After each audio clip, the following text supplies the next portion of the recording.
अस्सलाम वालेकुम, मेरा नाम है ज़ीशान उस्मानी। आज की इस वीडियो का टॉपिक है इंडिया के मुसलमान क्या करें। मेरे फॉलोअर्स में से एक कसीर तादाद उन लोगों की है जो हिंदुस्तान में मुकीम है। वो मुझे मैसेजेस भी करते हैं, ईमेल भी करते हैं, मेरे काउंसलिंग सेशंस में भी आते हैं और मुझसे अक्सरियत मुसलमानों की है और मुझसे पूछते हैं कि हम इंडिया के अंदर हैं और आपके ख़्याल में हम इंडियन मुसलमानों को क्या करना चाहिए जो भी हमारे ऊपर हालात हैं और ज़िंदगी तंग कर दी गई है। देखिए, इस बात में कोई शक नहीं कि मोदी जी की गवर्नमेंट के अंदर इंडिया में मुसलमानों के ऊपर बहुत ज़्यादा जुल्म हुए, बहुत ज़्यादा ज़िंदगी इनके ऊपर तंग कर दी गई। टेक्निकली तो आप जीनोसाइड की 8th स्टेज के ऊपर हैं। इस वीडियो का ये टॉपिक नहीं है, उस पर कभी फिर बात करेंगे कि जीनोसाइड के अंदर 10 कौन सी स्टेजेस होती हैं, किस तरीके से इसको पॉलिटिकली इंजीनियर किया जाता है कि दुनिया भी कुछ ना बोले और ये काम भी हो जाए, और किस तरीके से सिस्टमेटिक क्लिनसिंग होती है रेसिस की, उसके ऊपर फिर कभी बात करेंगे। बहुत सारी मिसालें हमारे सामने हैं। बोस्निया की हमारे पास एक मिसाल है, हमारे पास रवांडा की भी लेटेस्ट मिसाल है। इसके अलावा हमारे बहुत सारी मिसालें हैं, लेकिन इसके ऊपर अभी बात नहीं करते।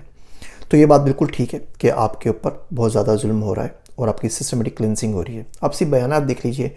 मोदी जी ने बोला कि जी अपने जुलूस के अंदर मैं कपड़ों से पहचान सकता हूँ कि कौन लोग मेरे ख़िलाफ़ हैं। तो ज़ाहिर बात है मुसलमानों की बात कर रहे थे जिन्हें शलवार कमीज़ पहनी हुई है। अमित शाह ने बोला कि जो ये बंगाली मुसलमान हैं ये बिल्कुल दीमक टर्माइट्स की तरह हैं और इनको मार के बे ऑफ बंगाल में फेंक देना चाहिए। और आप देखते रहें, जीनोसाइड बेसिकली जो टर्म है ये ज्यूश पोलिश लॉयर था, राल्फ लेमरिक उसका नाम था। तो उसने निकाली थी 2 वर्ड्स हैं। जीनो का मतलब होता है, लेटिन वर्ड्स हैं। जीनो का मतलब होता है कास्ट या रेस, और साइड का मतलब होता है टू किल। खैर, तो ये तमाम चीज़ें आप देख ही रहे हैं। तो कुछ बातों का ख्याल रखें। पहली बात तो ये कि कोई मसीहा नहीं आएगा दुनिया में, कोई बंदा आके आपका हाथ नहीं पकड़ेगा, इस बात को भूल जाइए। अब 32 करोड़ के 32 करोड़ मर जाए ना तो भी किसी ने कुछ नहीं करना। तो इस बात को बिल्कुल भूल जाइए कि कोई बंदा आपका आके हाथ पकड़ेगा और कोई आपका साथ देगा। दुनिया असबाब की है और दुनिया में किसी को किसी की फ़िक्र नहीं है। रशिया ने जो कुछ करना था यूक्रेन में कर लिया ना, बेड़ा गर्क हो गया मुल्क का, और दुनिया सिवाय तालियां बजाने के और शोर वगैरह करने के कुछ कर नहीं सकी। तो मसीहा तो कोई नहीं आएगा। जो आपको लगते हैं दोस्त ममालिक है, 32 करोड़ में से 32 लोगों को इन्होंने सिटीजनशिप नहीं देनी। खुद भारत ने नहीं दी। 2018-19 में मिनिस्ट्री ऑफ इंटीरियर ने अनाउंस किया कि आप पारसी हैं, सिख हैं, हिंदू हैं, जैन हैं दुनिया में कहीं पर, तो आप सिटीजनशिप के लिए अप्लाई कर दीजिए। पाकिस्तान से ट्रक भर भर के हिंदू गए, वहाँ झोपड़पट्टियों में रहते रहे, बेड़ा गर्क हुआ उनका। अब सारे के सारे लौट कर बुद्धू घर को वापस आ गए कि जी हम पाकिस्तानी हैं। तो उन्होंने अपने मज़हब के जो लोग हैं उनको कबूल नहीं किया, तो आपको कोई कबूल नहीं करेगा। कोई 32 बंदे भी किसी ने कबूल नहीं करने, तो इस बात को भूल जाइए। उन्नति, सम्मान, एकता ये ना कशकोल में नहीं मिलती, ये छीननी पड़ती है। और छीनने के लिए आपके पास ताकत होनी चाहिए। आप माशी तौर पे स्ट्रॉन्ग हो, आप अफरादी तौर पे स्ट्रॉन्ग हो, आपकी बात दुनिया में सुनी जा सके, तब तो कोई काम कर सकते हैं। सिवाय शोर के और मजलूमियत का रोना रो के कुछ भी काम नहीं होता। मैं आपसे कुछ चीज़ें अर्ज़ करता हूँ, आप इनके ऊपर देखिए, फोकस करें। अगर आप इनके ऊपर फोकस करते हैं तो उम्मीद है कि आपके हालात कुछ ना कुछ ज़रूर बेहतर हो जाएंगे। सबसे पहला काम जो आपने करना है वो डॉक्यूमेंट कीजिए। जो कुछ भी एट्रोसिटीज़ हो रही हैं उसके कोई ना कोई ब्लॉग बना लीजिए। कोई हेल्प चाहिए मुझे बता दीजिए, मैं आपकी हेल्प कर दूँगा। इंडिया बॉडी काउंट बना दीजिए, इंडियन क्राइम्स कर दीजिए, कुछ भी कोई ब्लॉग बना दीजिए। 3100 अभी तक वाक़यात हो चुके हैं मोदी जी की गवर्नमेंट आने के बाद, सिर्फ मुसलमानों के ख़िलाफ़।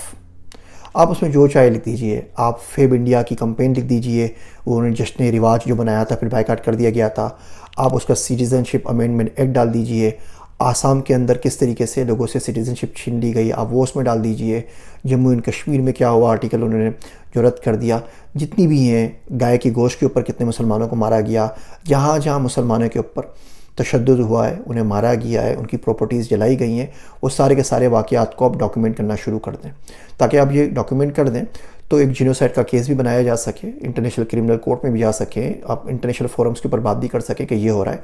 ये इतने सारे आप लोग मौजूद हैं, 32 करोड़ लोग हैं, ये 2 बंदों का काम है। 32 करोड़ में 2 बंदे ऐसे नहीं हैं जो इनको डॉक्यूमेंट कर दें। वेबसाइट पे डालना है ना, वेबसाइट इंडिया में नहीं लगाने देंगे तो वेबसाइट तो दुनिया में कहीं भी लॉन्च कर सकते हैं। उसका इतना बड़ा कौन सा मसला है। आप लोग टाटा में बैठे हैं, इन्फोसिस में बैठे हैं, पूरी दुनिया के नेटवर्क चला रहे हैं, आपसे एक वेबसाइट लॉन्च नहीं होती। तो पहला काम तो ये करें कि डॉक्यूमेंटेशन का काम कर लीजिए। दूसरा काम ये करें कि आप जर्नलिज्म में आ जाइए, पत्रकार बन जाइए और कोशिश करें कि इन तमाम चीज़ों के बारे में लिखना शुरू करें। कोई पढ़े ना पढ़े, कोई छापे ना छापे, कोशिश करके लिखते रहें। अखबार नहीं छापेगा ना तो इंटरनेट तो छापेगा ना, ब्लॉग तो छापेंगे ना। तो जर्नलिज्म और मीडिया की तरफ आएँ। हमारे इंडिया के मुसलमानों का बड़ा ये निगलेक्टेड एरिया है कि ये लोग इसमें नहीं आते, और मुसलमानों की आवाज़ उठाने के लिए भी ये अंदुत्रा राय या शशि थरूर जैसे लोगों का मुंह देखते हैं कि वो हमारे बारे में कुछ लिख दें तो माँ बाप है उनका एहसान होगा, खुद कुछ नहीं लिखेंगे। तो कोशिश करके अपने बच्चों को जर्नलिज्म के अंदर डालें, पत्रकार बनाइए, लिखने लिखाने में लगाइए, किताबों के ऊपर लगाइए। अच्छा, तो पहला काम तो अपने डॉक्यूमेंटेशन का करना है, दूसरा काम आपने पत्रकार प्रोड्यूस करना है, तीसरा काम जो आप करें वो ये है कि आप माइग्रेट कर जाएं। माइग्रेशन इंटरनली भी कर सकते हैं और एक्सटर्नली भी कर सकते हैं। इंटरनल माइग्रेशन में आपके पास पूरा मुल्क खुला हुआ है, मतलब पूरा इंडिया है, 28 स्टेट्स हैं। आप देख लें कि मुसलमानों की पॉपुलेशन कहाँ ज़्यादा है, जहाँ ज़्यादा है कोशिश करें वहाँ मूव हो जाएं। मुझे पता है तकलीफ़ होती है, आप दिल्ली में रहते हैं, आप कहीं रहते हैं, आप बोलेंगे मैं वहाँ पे क्यों जाऊँ, लेकिन देखिए हम लोग भी पाकिस्तान माइग्रेट कर कर आ गए ना, अब हालात बहुत ज़्यादा बेहतर हैं, बहुत अच्छे नहीं है। इंडिया के जो मुसलमानों की हालत है उससे हज़ारों गुना बेहतर है अल्हम्दुलिल्लाह। तो आप इंटरनली कर लें ताकि कहीं ना कहीं आपकी पावर हो, आप मुत्तहिद हो जाए ना, आप एकता से कहीं ना कहीं रहें, ताकि वहाँ पे आके अपने रूल्स बना सकें, आप गवर्नमेंट में हिस्सा ले सकें। और पूरा इंडिया खुला हुआ आपके पास।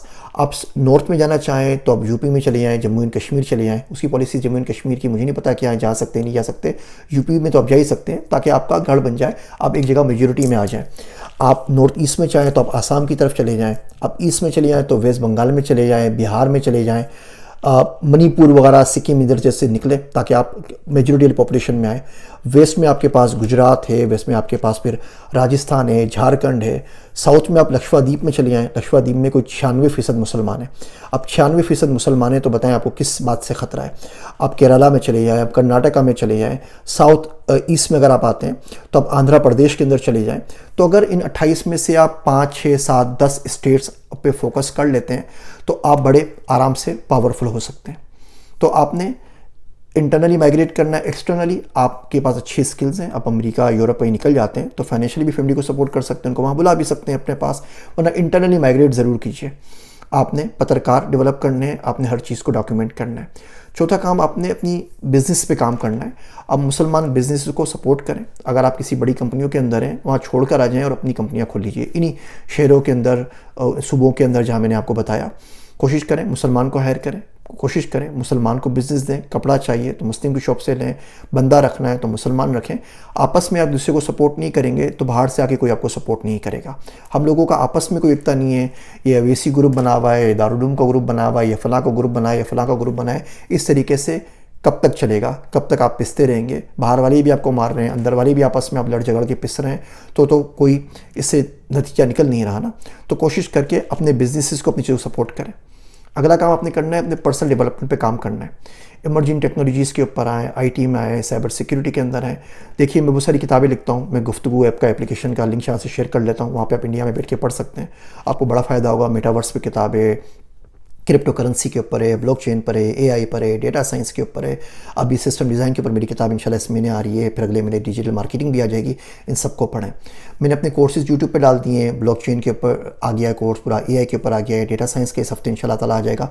इन तमाम चीज़ों को पढ़ें और पर्सनल डेवलपमेंट के ऊपर काम करें। अगला जो अपने आखिरी काम करना है वो ये करना है कि आप गवर्नमेंट के अंदर आए, फेडरल सर्विसेज के अंदर, तो आईएएस ऑफिसर बन जाइए। इससे फ़ायदा ये होगा, आईएएस ऑफिसर में कुछ ना कुछ जो पावर आपके पास होगी उससे आप अपना भी भला कर सकते हैं, अपने सिटीजन्स का भला कर सकते हैं, इंडिया का भी भला कर सकते हैं और बहुत सारे जुल्म होने से रोक सकते हैं। और इतना कुछ मुश्किल ही नहीं ना, वो यूपीएससी का करिकुलम ही है ना, एक प्रीलिमिनरी होता है, एक उसका मेजर होता है और एक आखिरी में उसका वाइवा होता है। मैंने एक ज़माने में तैयारी की थी पूरी की पूरी, सोचा था कि बैठ के यहाँ पे ऑनलाइन आईएएस ऑफिसर का एग्ज़ाम दे दूंगा। बाद में पता चला कि उसके लिए इंडिया आना भी ज़रूरी है और इंडियन होना भी ज़रूरी है, लेकिन पढ़ लिया था सारे का सारा। तो अगर टाइम मिला ज़िंदगी में तो मैं अपने यूट्यूब के ऊपर पूरा कोर्स आपको पढ़ा दूंगा, 3 महीने में आपकी पूरी तैयारी हो जाएगी आईएएस ऑफिसर बनने की। तो वो तैयारी कीजिए, तैयारी करके आईएएस ऑफिसर बने ताकि आप उस मकाम पर, उस रुतबे के ऊपर आ सकें जहाँ पे आप अपने आप का भी बचाव कर सकें, फेलो सिटीजन्स को भी बचा सकें, फेलो मुस्लिम्स को बचा सकें और मुल्क के लिए भी एक अच्छे शहरी साबित हो सकें। तो उम्मीद करता हूँ ये छोटी छोटी बातें आपको कहीं ना कहीं ज़रूर फ़ायदा पहुँचाएंगी। अगर आप इनके ऊपर अमल करें तो मुझे ज़रूर बताइएगा। अगर कोई सवाल आप पूछना चाहें किसी भी सिलसिले में, टॉपिक्स में, तो मुझे यहाँ पे मैसेज कर दीजिएगा। मेरी बातें सुनने का शुक्रिया। मैं हूँ आप सबका ज़ीशान उस्मानी।